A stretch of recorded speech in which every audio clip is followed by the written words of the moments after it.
spoilers for Hunter x Hunter up to chapter 358. Picture this. You are Yoshihiro Togashi, mangaka of Hunter x Hunter.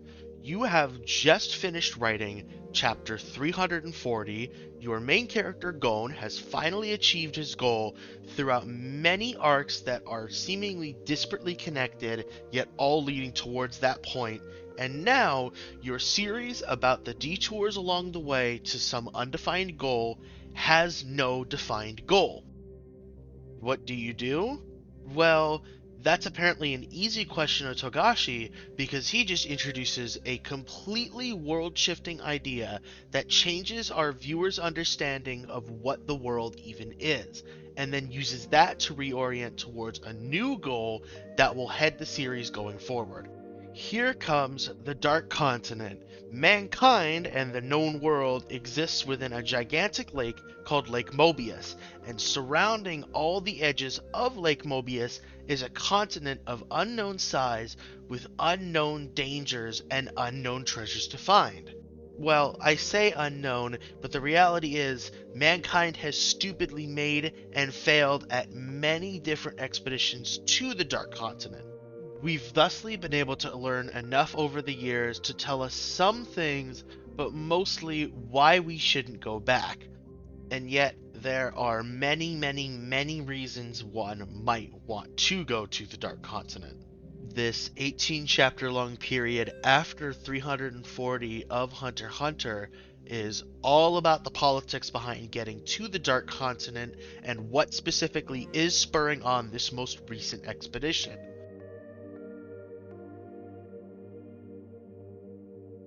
Despite the Dark Continent being home to many things that individually threaten to destroy the whole of mankind, in return for the effort of trying to go there, there are things you can get in return. A rock that can generate a city's worth of power when just a drop of water is placed on it. An herb that can cure all diseases and illnesses. A way to prolong one's life past natural boundaries. Just as there are many things on the Dark Continent that can wipe out humanity with ease, there are things that can revolutionize the known world and change humanity forever. 300 years before the story and 100 years before the establishment of the V5 organization, a man named Don Freecss supposedly made his way to the shores of the Dark Continent. He was writing a book about all the dangers and wonders that can be found on the continent, but as of today, we only have one half of that book. Most of the information that we have on the Dark Continent, save for ancient manuscripts that indicate mankind's past attempts, / what was directly reported by people after making expeditions, comes from Journey to the New World East Edition. Inherently, one of my favorite things about the premise of the Dark Continent comes down to Journey to the New World and this idea that despite being so commonly known as a piece of fiction, it is actually a scary indicator of truth just outside of people's views. What really interests me about Journey to the New World, besides for what it immediately teaches us about the Dark Continent, is the intrigue it provides about building up the mystery of the Dark Continent and its connections to the overall world. And I guess too, the general idea that this very dangerous place would have very beneficial things in return for making a journey there. It just feels right, it's got this proper balance to it as a narrative concept. All stories are, in a way, about conflict, and you don't get more conflicting than needing or wanting something from a place, but knowing you shouldn't go there. What interests me most personally about the idea of Journey to the New World is what is implied about its author, Don Freecss.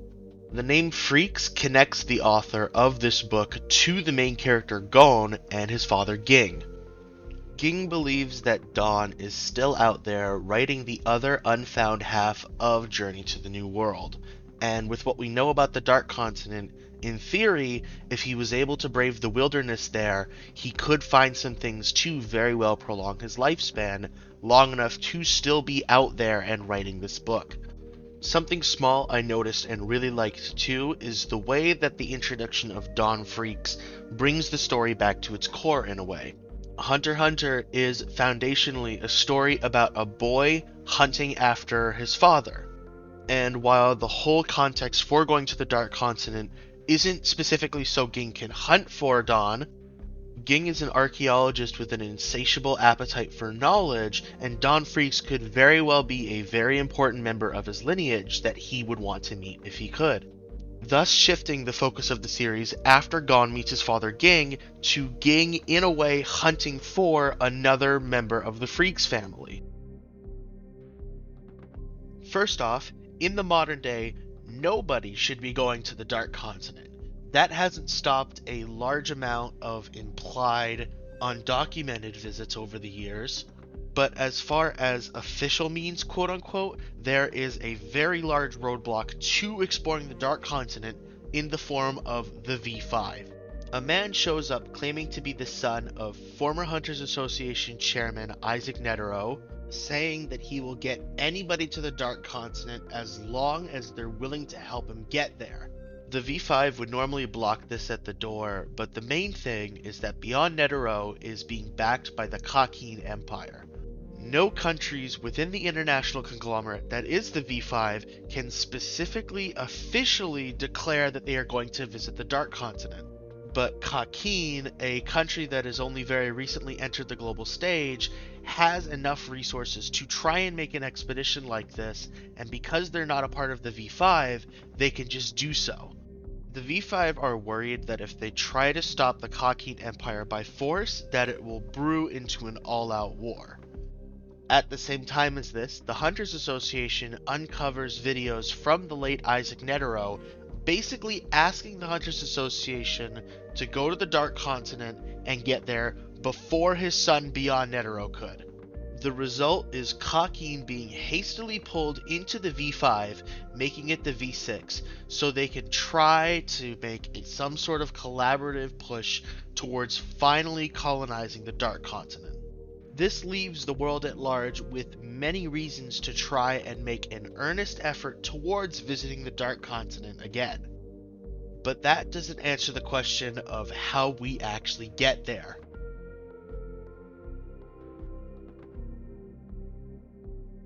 To even actually get to the shore of the Dark Continent, mankind needs two things that aren't immediately apparent as to how you achieve them.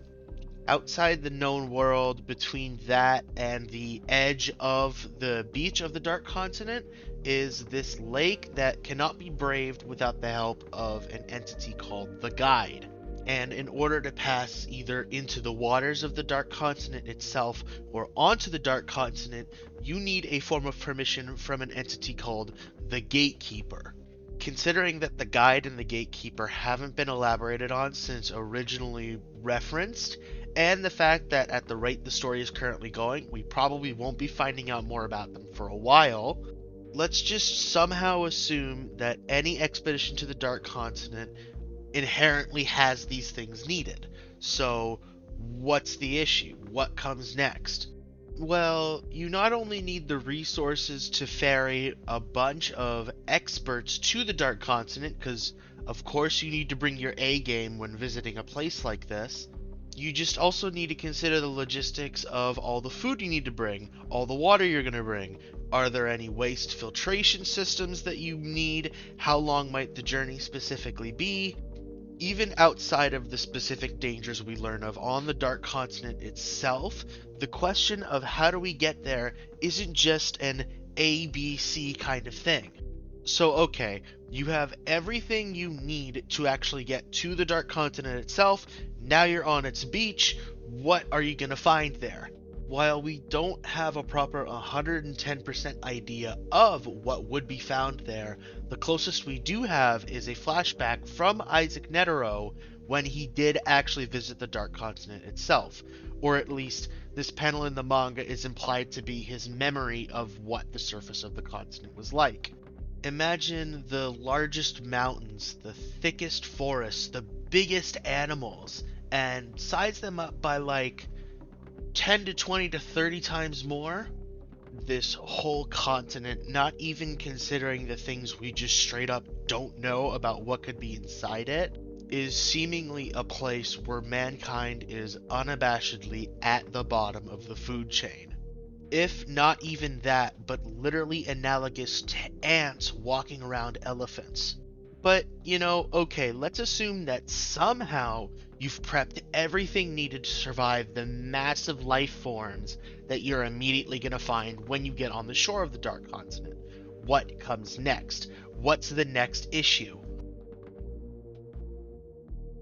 In chapter 341, we are introduced to the 5 threats or the 5 calamities of the Dark Continent. It is implied that after mankind fails a Dark Continent expedition and has to retreat back to the known world, that something forces them to bring back a thing from the Dark Continent, or something from the Dark Continent is randomly sent to somewhere in the world. So it's not necessarily that mankind has only encountered 5 of these supernatural things, rather, there are 5 things currently being contained and studied that we know about. And really, it's the not knowing that makes the Dark Continent so scary and so unpredictable. It's hard to predict a way to fall into an ecosystem for a continent you've never visited, or a continent you've only visited enough to know that you don't know enough about it yet. But, like, I suppose that's doable. If we did it in the known world, we can do it in the new world. The final issue of a Dark Continent expedition, though, just comes down to whatever the fuck these things are. Like, during one of the documented V5 expeditions made before the organization was formed, or secretly when the organization was formed, a group of explorers ended up discovering an ancient set of city ruins and encountered Brion, the botanical weapon. What is this? What am I supposed to be looking at here? Is the calamity itself this humanoid looking thing with a featureless round head? Or is only the round head part of the calamity? Or is the calamity something else entirely, and the round head on the humanoid body is just something it causes? I think that Hunter x Hunter, as a series starting out, very much presents this idea of a very wide world with things that are unknown to the characters as they start out navigating it. Slowly, as more ideas are introduced, elaborated on, and moved on from, the world starts to become less mysterious and wide feeling and more concrete.